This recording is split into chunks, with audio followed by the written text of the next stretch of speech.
The success of any society depends to a large extent on the balance it manages to achieve between innovation and tradition in each new generation.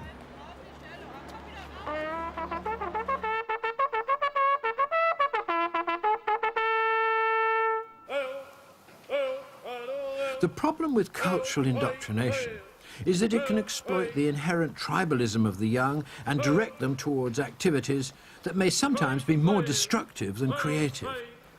The willingness of the young to follow group discipline can lead almost anywhere.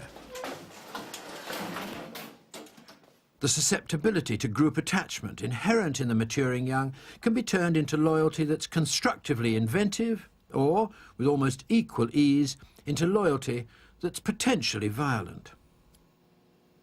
Good afternoon, gentlemen. Take your seats.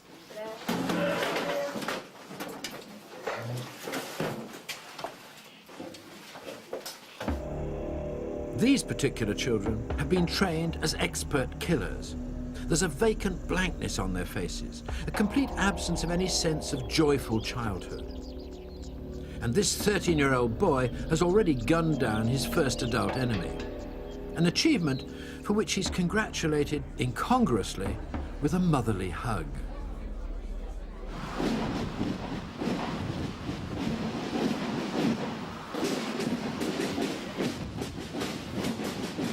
Wherever there's the possibility of the need for military support, the usual familiar devices, bands and marching and smart uniforms are employed to add glamour to the enrollment of the young in the status games of the old. The synchrony of the marching helps to synchronize the moods and minds of these young adults, and the rhythmic beating of the drums impinges directly on their physiology, as if it's an echo of their excited heartbeats. Everyone enjoys a parade, and almost unnoticed, the enjoyment tightens the social bonds and reinforces the local cultural traditions.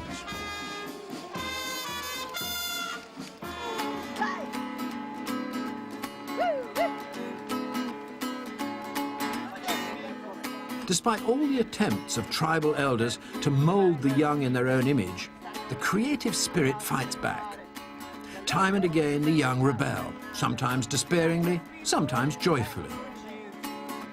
The childlike nature of our species can only take just so much conformity and uniformity before it demands a new toy, a new direction, even if eventually, after an exciting period of innovation, the rebels themselves become as predictable as their forebears.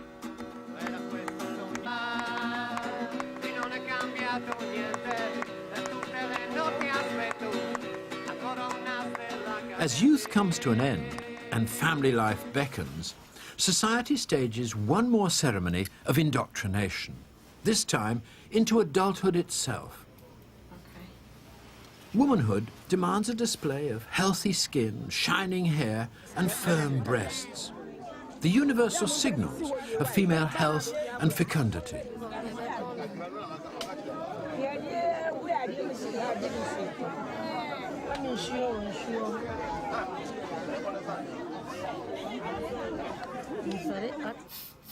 The young adults are carefully prepared for the event, with all the specialized trappings of their particular culture. These trappings vary in detail, but they all play the same role, that of emphasizing that these individuals are now available for pairing off and for setting up their own family units. Yesterday's children are about to become tomorrow's adults.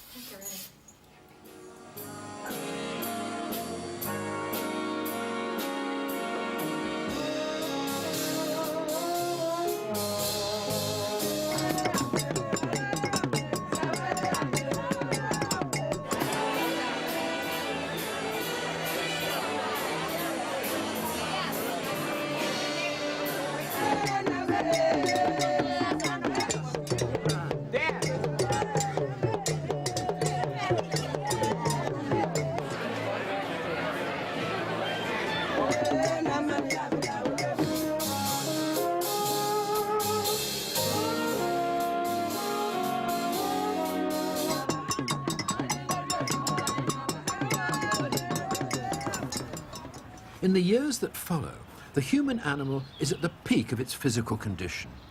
Couples are now preoccupied with establishing a pair bond, a family territory, and producing offspring of their own.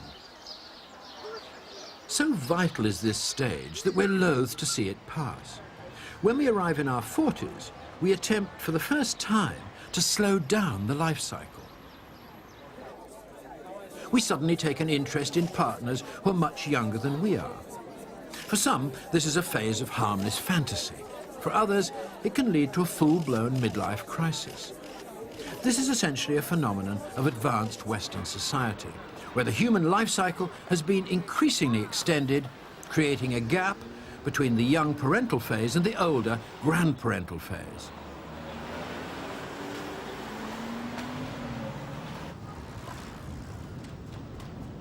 This gap has to be filled with activities that delude the middle-aged into thinking that they're younger than they really are, into denying the aging process. Okay, come on, skate.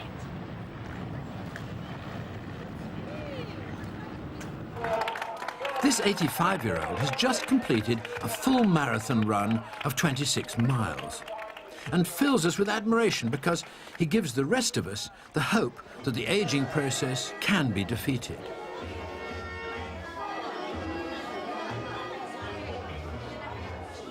Everywhere, the elderly refuse to accept that their bodies are in a state of physical decline and continue with the activities of their youth. But although avoided in public, the subject of mortality now becomes a private preoccupation.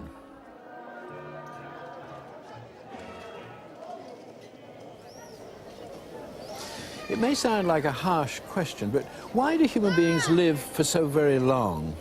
Why is it that we live on past our reproductive age? Biologically, it doesn't make much sense. But it does make sense in a very special way, because unlike other species, the human animal has such a huge parental burden that a child not only needs parents, but also grandparents. And the grandparental role has been important in our species for probably 1 million years. Biologically, human beings are unique in having what we might call a serial litter. The young arrive year after year, so that human parents can face the problem of caring for a whole batch of children of different ages, all at once. For this, they do need as much help as they can get, and this is where the grandparents can be of enormous assistance. They can teach the young the old traditions of their culture.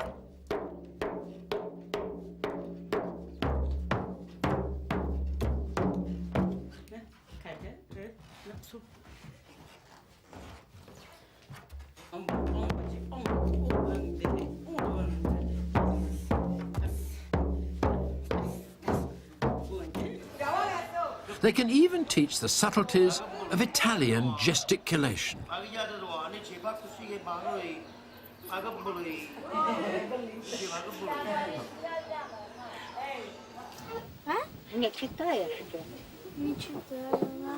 They can sit quietly with their grandchildren, acting as family guardians, playing their part in the protection of the offspring that contained their genetic material. In this way, active grandparents, far from being useless, become an essential part of human reproductive success, and much loved in the process.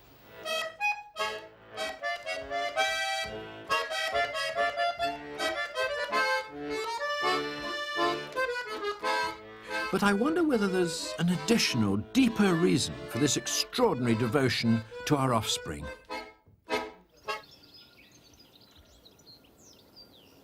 In my exploration of the human life cycle, I'm reminded of one peculiar quality of the human animal. Other animals live in the present, but we can contemplate the future. That means that we can also contemplate our death. And as we grow older, this becomes a rather frightening prospect. So we have to protect ourselves in some way against it. And the way we do this is to conceive of an afterlife. To make it as attractive as possible, we decorate our tombs. And there's an Etruscan tomb here which illustrates this perfectly.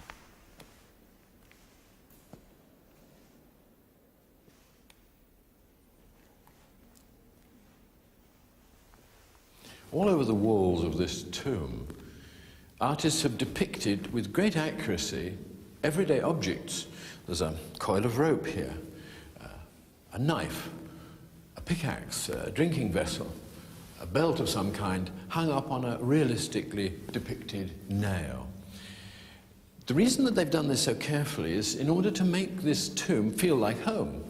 This is a replica of an Etruscan house, so that the bodies lying in here can enjoy an eternal life as pleasant as the one they knew before. It gave them an afterlife that they could understand.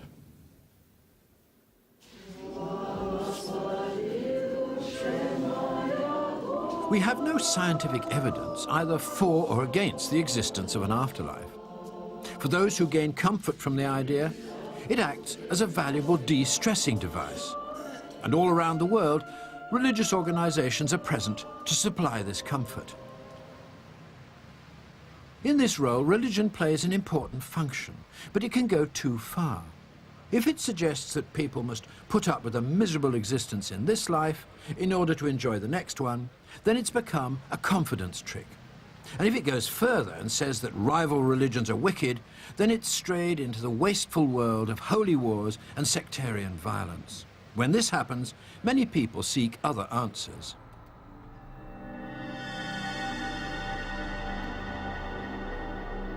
In recent times, the human urge to defeat death has taken on a new dimension. Here, in a cryonics facility in Southern California, the containers behind me hold 10 bodies, each of them at a temperature of minus 196 degrees centigrade. They're suspended in liquid nitrogen, and there they will stay until perhaps one day they can be revived. Now, the people who've had themselves treated in this way hold the perhaps slender hope, but nevertheless a real hope, that one day they can come back. But these people are hoping to return not in another place, but at another time. For some people, the only way to treat the subject of death is with cheerful celebration.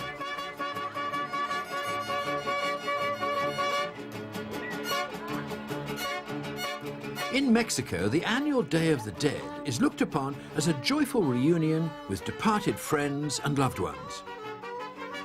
By giving them this lively fiesta, it's felt that they'll join in the fun, if only in spirit. It's believed that the souls of the dead can be led by a trail of petals into the houses to participate in the feasting. This gives the living the hope that they'll be able to enjoy similar happy occasions in their afterlife. But for me, as a zoologist, the only guaranteed form of afterlife is through our genes, through our children, our offspring, who carry our genetic material.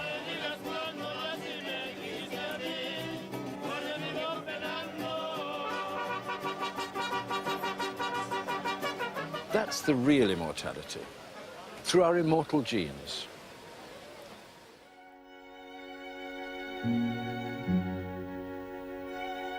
To our genes, we individuals and our children and their children are merely temporary containers, with each generation passing on the baton of life. As parents caring for our offspring, we do our best to ensure that there's no break in this amazing evolutionary journey.